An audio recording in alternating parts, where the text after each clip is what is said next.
सरकार ने डिफॉल्टर्स का 50 बिल्कुल डिफॉल्टर्स का 6,66,000 रुपया वेव ऑफ कर दिया है। सरकार का हृदय बहुत बड़ा है। हम लोग 5 ट्रिलियन इकोनॉमी का सपना देखते रहते हैं। कोई एंटीगुआ में आइलैंड रह रहा है, कोई मेहुल चौकसी का भी कितना माफ हुआ है। मेहुल चौकसी का 5,492 करोड़, विजय माल्या का 1,943 करोड़, जतिन मेहता का 4,076 करोड़, बाबा रामदेव का 2,212 करोड़। बहुत गरीब है वो, उनको बाबा रामदेव क्यों कहते हैं? ही इज कॉर्पोरेट ठग। जैसे चिन्मयानंद स्वामी है, जैसे आसाराम बापू है, जैसे सावरकर वीर है, वैसे रामदेव बाबा है। थोड़े दिनों पहले वो 1,000 रुपए का नोट बंद कराने वाले थे, काला धन विदेशों से लाने वाले थे, जीन्स को बैन कराने वाले थे। लेकिन एनीवेज उत्तर प्रदेश को 1,40,000 करोड़ रुपए इस फाइनेंस कमीशन और सेंटर की बॉन्डिंग के अंतर्गत मिलना चाहिए था, लेकिन मिला है 8,255 करोड़ रुपए। तो आप ये क्या आप समझते हैं कि वो दिया जलाएंगे, कि फगुआ मनाएंगे, कि होली मनाएंगे, कि आईसीयू बेड लगाएंगे, कि आइसोलेशन सेंटर लगाएंगे, कि गाय का भोजन सुनिश्चित करेंगे? सरकार के पास ना कोई पॉलिसी है, ना कोई काउंसिल है, ना कोई योजना है, ना कोई प्लान है, और हम आप घरों में लॉक हैं। हम तो मोमो और पानी के बतासे बना रहे हैं, बच्चे टिकटॉक बना रहे हैं, प्रधान से मजबूत बना रहे हैं। वुहान से जो कोरोना का सफर शुरू हुआ था, तमाम देशों तक होते होते भारत आया, और भारत का बुनियादी स्वास्थ्य ढांचा पूरा हिलाते हुए अर्थव्यवस्था को भी, इकोनॉमी जो लॉकडाउन जिसका हम लोग पालन कर रहे हैं, ये इकोनॉमी का लॉक आउट साबित हुआ। तो पीएम केयर्स फंड में हम सभी लोग डोनेट कर रहे हैं। जो नहीं भी कर रहे हैं तो वो ग्रुप सी हो या ग्रुप डी हो, या वो पेंशनर्स हो, या वो ज्ञात अज्ञात। Even resident doctors association lady Hardinge medical college की डॉक्टर का भी कहना है कि हम खुद कोरोना वॉरियर्स हैं, हमारा भी एक दिन का वेतन कट गया। तो पैसा तो ऑब्वियसली सरकार के पास जा रहा है, लेकिन जो सुविधाएं हैं उसका मैं एक जिक्र करना चाहूंगी। 123 जिलों में वेंटिलेटर नाम की कोई चीज नहीं है। 143 जिलों में एक भी सघन चिकित्सा से संबंधित आईसीयू बेड नहीं है। 183 जिलों में 100 से भी कम आइसोलेशन बेड्स हैं। और उत्तर प्रदेश, बिहार और असम की तो बात ही मत करिए, क्योंकि सिर्फ उत्तर प्रदेश के 34 जिलों में एक भी आईसीयू बेड नहीं है। कोई नहीं, 33 करोड़ का हम लोग दिया जलाते हैं, बड़ी बड़ी मूर्तियां बनाते हैं, 2-4 बेड नहीं है तो it's not a very big deal.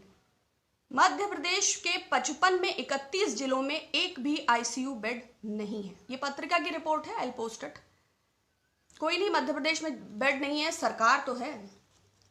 अभी 28 विधायकों का मूल्य क्या निर्धारित हुआ था, मुझे तो नहीं ज्ञात है। तो ये जो है स्वास्थ्य की स्थिति है, लेकिन आप सिर्फ राज्य सरकारों को इसके लिए जिम्मेदार नहीं ठहरा सकते।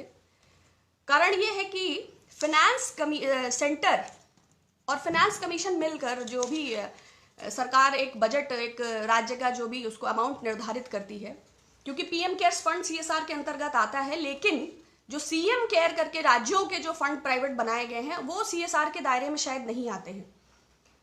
तो उत्तर प्रदेश को 1,40,000 करोड़ रुपए इस फाइनेंस कमीशन और सेंटर की बॉन्डिंग के अंतर्गत मिलना चाहिए था, लेकिन मिला है 8,255 करोड़ रुपए। तो आप ये क्या आप समझते हैं कि वो दिया जलाएंगे, कि फगुआ मनाएंगे, कि होली मनाएंगे, कि आईसीयू बेड लगाएंगे, कि आइसोलेशन सेंटर लगाएंगे, कि गाय का भोजन सुनिश्चित करेंगे? भाई, सरकार के पास रेवेन्यू जनरेट करने जैसी कोई चीज इस वक्त नहीं है। बिहार को 78,896 करोड़ रुपए मिलना चाहिए थे और मिला है 4,631 करोड़ रुपए। तो आप चाहते हैं कि पूरे देश से वो अपने बच्चों को बुलाएं, कहां से बुलाएं? आप हमारे घर आएंगे, जो हमारे पास आपके स्वागत के लिए उपस्थित होगा वही तो। अब वो काजू कतली है या गुड़, मेरी हैसियत अनुसार होगा। वेस्ट बंगाल को 58,900 करोड़ रुपए मिलना चाहिए था, मगर मिला है 3,462 करोड़ रुपए, जिसका तकादा मुख्यमंत्री ममता बनर्जी कई बार कर चुकी हैं। मध्य प्रदेश को 61,000 करोड़ मिलना चाहिए था, लेकिन मिला है 3,600 करोड़ रुपए। तो राज्य सरकारें क्या करें? प्रोक्योरमेंट के सारे राइट्स केंद्र सरकार के पास हैं। 245 रुपए की किट 600 रुपए में आईसीएमआर किसकी जवाबदेही है? भाई, 524 करोड़ रुपए का राफेल विमान एचएएल से लेकर फ्रांस की एक कंपनी को दे दिया जाता है, लेकिन राष्ट्र सुरक्षा के नाम पर हमें देशवासियों को यह जानने का अधिकार नहीं है कि वो 945 करोड़ रुपए जो बच रहा है, जिसको कमाने में मेरी 200 पुश्तें चली जाएंगी, वो कैसे 900 रात भर में वो कैसे HAL से फ्रांस को चला जाता है और 524 करोड़ से 1600 करोड़ हो जाता है। लेकिन ठीक, राष्ट्र हित में हम ये सवाल नहीं उठाएंगे। लेकिन रुपए की किट कैसे तमिलनाडु में 400 रुपए की और 600 रुपए की, क्या तो अगर केंद्र सरकार के पास प्रोक्योरमेंट के राइट्स हैं और वही राज्य सरकारों के लिए सब कार्य कर रही है, तो क्या एक आम भारतवासी को ये जानने का अधिकार नहीं है? या सार्वजनिक मूल्य इसका क्या है, ये सरकार इसको स्पष्ट क्यों नहीं कर देती? ऐसे समय में जबकि लोग भटक रहे हैं, रो रहे हैं, उनके पास भोजन नहीं है, लोग बर्बाद हो गए हैं, ऐसे समय में भी मुनाफाखोरी और भ्रष्टाचार, क्या ये सरकार के संरक्षण और सहयोग के बिना संभव है? मैं इत्तेफाक नहीं रखती, आप यकीन करते हैं तो अलग बात है। तीसरी खास बात, देखिए सरकार के पास पैसा नहीं है, ये बात अलग है कि 6 साल में चाहे वो जेट एयरवेज हो, चाहे भारत पेट्रोलियम हो, चाहे BSNL हो, चाहे MTNL हो, चाहे HAL हो, चाहे लाल किला हो, चाहे $20 इंटरनेशनल मार्केट में पेट्रोल है, लेकिन हम तो उसी मूल्य में खरीद रहे हैं, लेकिन सरकार के पास पैसा नहीं है। 1 महीने की कोरोना डिजीज ने भुखमरी के वो हालात पैदा कर दिए हैं। हम वही हैं जो थोड़े दिन पहले विश्व शक्ति जगत गुरु थे और सबके कागज जांचने में पैसा खर्चने वाले थे। अचानक से इस कदर की भुखमरी है कि हम उसका सामना करने में सक्षम नहीं हो पा रहे हैं। लेकिन RBI की एक, रिजर्व बैंक ऑफ इंडिया को एक RTI एक्टिविस्ट ने एक दायर उसका जो जवाब मिला है वो बड़ा इंटरेस्टिंग है कि सरकार के एक और हालात ये हैं, दूसरी ओर सरकार ने डिफॉल्टर्स का 50 विलफुल डिफॉल्टर्स का 6,66,000 रुपया वेव ऑफ कर दिया है। अब सरकार का हृदय बहुत बड़ा है, हम लोग 5 ट्रिलियन इकोनॉमी का सपना देखते रहते हैं। कोई एंटीगुआ में आइलैंड रह रहा है, कहीं मेहुल चौकसी का भी कितना माफ हुआ है, मेहुल चौकसी का 5,492 करोड़, विजय माल्या का 1,943 करोड़, जतिन मेहता का 4,076 करोड़, बाबा रामदेव का 2,212 करोड़। बहुत गरीब है वो, उनको बाबा रामदेव क्यों कहते हैं? ही इज कॉर्पोरेट ठग। जैसे चिन्मयानंद स्वामी हैं, जैसे आसाराम बापू हैं, जैसे सावरकर वीर हैं, वैसे रामदेव बाबा हैं। थोड़े दिनों पहले वो 1,000 रुपए का नोट बंद कराने वाले थे, काला धन विदेशों से लाने वाले थे, जीन्स को बैन कराने वाले थे। लेकिन एनीवेज, वृंदावन में रहना है तो राधे राधे कहना है। हमसे पूछे बिना 265 टन करोड़ सोना, संसद में इसकी कोई चर्चा नहीं, गिरवी रख दिया। भाई बादशाह सलामत के जहन में कोई ख्याल आया कि 8 बजे के बाद ये नोट कागज के टुकड़े हैं, तो वित्त मंत्री से इससे सलाह करने की कोई आवश्यकता नहीं है। बादशाह सलामत ने ये फैसला ले लिया कि उत्तर प्रदेश में सरकार बनानी है तो नोटबंदी तो करना है, और चैनल्स को आप ऑथराइज करिए कि वो चिल्ला चिल्ला के ये बताएं कि काला धन आएगा, आतंकवाद जाएगा, नक्सलवाद की कमर टूटेगा। और लोगों का क्या है, they are busy with Photoshop industry, they are busy with so many things are there even though. लेकिन बैंक फ्रॉड का इतना बड़ा अमाउंट, 32,868 टोटल बैंक फ्रॉड्स हैं और 100 करोड़ के बहुत सारे लोग इसमें इन्वॉल्व हैं। मैंने सिर्फ 2 ही 4 नाम लिए हैं। इसमें आप समझते हैं कि तुम मुझे खून दो मैं तुम्हें आज़ादी दूंगा, तुम मेरा रोल वेव ऑफ करोगे तो हम भी तो तुम्हें कुछ देंगे। क्या बिना किसी अंडर टेबल 60 गांठ के इतना हजारों हजार करोड़ रुपए, 6,66,000 करोड़ रुपए वेव ऑफ हो गया? वैसे सरकार स्पष्ट नहीं करेगी, लेकिन भारतीय जनता पार्टी के कुछ भारी भरकम चंदे हैं, कॉर्पोरेट चंदे। Gupta coal India private limited, coastal projects, diamond power infrastructure, electrotherm India, और भी बहुत सारे होंगे। लेकिन खैर, देश नहीं बिकने देंगे, देश को किसी भी हालत में नहीं बेचना है, और हमारी धर्म और संस्कृति खतरे में है। न मालूम कब तुर्कों और मंगोलों का आक्रमण हो जाए और हमें जाके हिंदू कुश की पहाड़ियों में छुपना पड़े। तो प्लीज़ आप अपने हेरिटेज और अपनी संस्कृति को बहुत मजबूती से पकड़िए, और बाकी अच्छा होगा।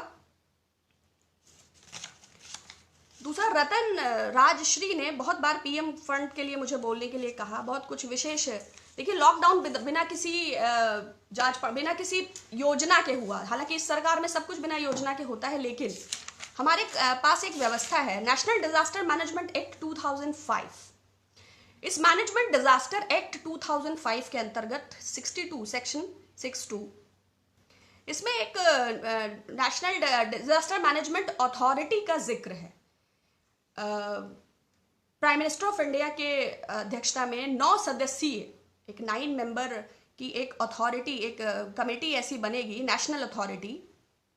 उसके बाद एक गवर्नमेंट ऑफ इंडिया के अंतर्गत नेशनल एग्जीक्यूटिव काउंसिल भी बनेगी, जो एक नेशनल प्लान बनाएगी आपदाओं से संबंधित। जैसे केरला में फ्लड्स आया, जैसे अर्थक्वेक आया, जैसे केदारनाथ में हुआ, जैसे केरला में बस्तियां, इससे संबंधित कहीं भी देश में कुछ होता है तो राज्य स्तर पर भी और केंद्र स्तर पर भी।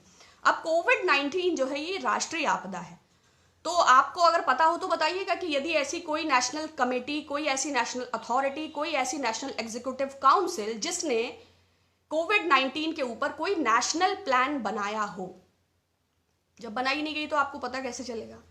लेकिन ऐसा हमारे प्रावधान है। इसी एक्ट के अंतर्गत धारा N12, इसमें guidelines for basic minimum standards of relief, मतलब आपदा प्रभावित लोगों के लिए आधारभूत shelter, food, drinking water, medical cover and sanitation. अब शेल्टर तो आप देख ही रहे हैं, क्वारंटीन सेंटर्स के वीडियो आप देखिए, डॉग्स की तरह फूड और वाटर उन्हें फेंक के दिया जा रहा है और बहुत सारे मजदूर वहां से भाग भी रहे हैं। जो नहीं भाग पा रहे हैं वो भूखे हैं, वो रो रहे हैं। लेकिन जो फेंक के दे रहे हैं उनकी मानवता पे सवाल ना उठाइए, क्योंकि उनके पास पर्सनल प्रोटेक्शन इक्विपमेंट्स नहीं है।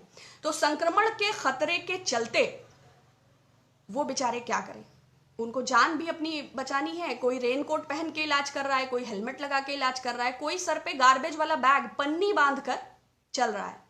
वो मेक इन इंडिया कहाँ है वैसे, जो ग्लव्स भी नहीं बना पा रहा है, जो अली बाबा से पेटीएम आएगा, अमेजॉन पूरे भारत में दिखाई देगा, सारे डिजिटल कमर्शियल प्लेटफॉर्म्स अब्रॉड से हैं।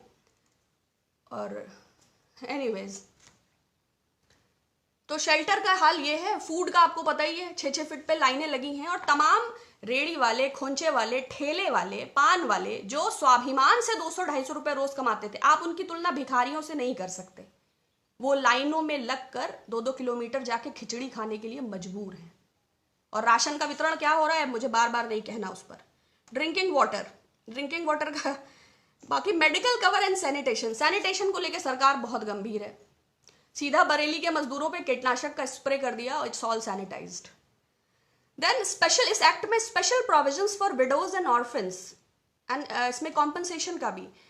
विडोज एंड ऑर्फन मतलब इस आपदा के दौरान जिन लोगों की मृत्यु हुई, जैसे अभी इसमें ऑर्फन्स, आपने देखा होगा थोड़े दिन पहले बिहार के पूर्णिया में एक 150 किलोमीटर मजदूर अपने परिवार के साथ पैदल चला, 145 किलोमीटर वो चल गया था और उसके घर से 12 किलोमीटर दूर उसकी 13 साल की लड़की की मौत हो गई रास्ते में। ऐसे लोगों के लिए ही ये प्रावधान है, लेकिन ये अखबारों में भी जगह नहीं पा रहे हैं, टीवी में भी जगह नहीं पा रहे हैं। तो कॉम्पनसेशन का सवाल इस सरकार से उठाना, मध्यम वर्ग की कमर टूटी हुई है, 12 से 14 करोड़ लोग अपना रोजगार गंवा चुके हैं, करोड़ों आदमी सड़कों पर पलायन का शिकार है, भुखमरी रुकने का नाम नहीं ले रही है। लेकिन हिंदुस्तान के निजाम विलफुल डिफॉल्टर्स का हजारों करोड़ रुपया माफ करके नए भारत की ताबीर लिख रहे हैं। इसमें धारा 13 के अंतर्गत लोन की भी चीजें हैं और भी, कि कितना इंटरेस्ट दिया जाए, कितना वेव ऑफ किया जाए, कैसे लोगों का रोजगार सुनिश्चित हो, कैसे उनकी मदद की जा सके। लेकिन ऐसी किसी काउंसिल, ऐसी किसी अथॉरिटी, ऐसी किसी नेशनल डिजास्टर मैनेजमेंट कमेटी का कोई जिक्र किया ही नहीं गया, क्योंकि भारत के जो, हिंदुस्तान के जो बादशाह सलामत हैं, उन्होंने राष्ट्र के नाम संदेश दिया और एक घोषणा की और 4 घंटे में भारत सड़कों पे आ गया। जब राज्य के मुख्यमंत्रियों से मशवरे की आवश्यकता नहीं है तो राज्य के देशवासियों को तो कोई गिनती ही नहीं है। वो जो 1000-2000 उद्योगपति हैं, उसके अलावा भारत में कोई नहीं रहता है। बस वो लोग थाली और ताली बजाने के लिए हैं कि प्रति मेरे 130 करोड़ भारतवासियों दिया जलाइए। मेक इन इंडिया में दिया ही बनाना शुरू कर दीजिए, बाद में जलाने के काम आएगा। बाकी तो आपकी सारी योजनाएं, get up India, set down India, shut up India, whatever it is. Then सबसे the most important thing is धारा 4(6) नेशनल डिजास्टर रिस्पॉन्स फंड। ये इस डिजास्टर मैनेजमेंट एक्ट का सबसे इंपॉर्टेंट और प्राइम पार्ट है। इसके मुताबिक इसके अंतर्गत आपदा से प्रभावित लोगों के लिए धन खर्च की व्यवस्था है। लेकिन हमारे प्रधानमंत्री जी ने इन सबको दरकिनार करते हुए एक पीएम केयर्स नाम का ट्रस्ट बनाया, जो आरटीआई के दायरे में नहीं आता, जो सीएजी के दायरे में नहीं आता, जिसको प्राइवेट ऑडिटर्स ऑडिट करेंगे और जिसमें तमाम लोग धन दे रहे हैं, जिसमें पहले हफ्ते में ही इसके अनाउंसमेंट के बाद 6500 करोड़ रुपए जमा हुआ था। लेकिन उसको लेके कोई पारदर्शिता अभी तक प्रदर्शित नहीं हुई। जब राज्य सरकारों को मिला नहीं, मध्यम वर्ग को राहत नहीं, किसी प्रकार की कोई घोषणा नहीं, तो इसका फंड कहाँ है? अब जाहिर बात है प्राइवेट ऑडिटर्स ऑडिट करेंगे तो हम इस पर सवाल नहीं उठा सकते। और अगर कानून में, डिजास्टर मैनेजमेंट एक्ट में इस बात का प्रावधान है कि नेशनल डिजास्टर रिस्पांस फंड रहेगा और उसको वो काउंसिल प्राथमिकता और आपदा प्रबंधन के आधार पर खर्च करेगी, तो पीएम केयर्स बनाया क्यों गया? खबरों में बने रहने के लिए फोरम 4 को सब्सक्राइब करें और नोटिफिकेशन पाने के लिए बेल आइकन दबाएं।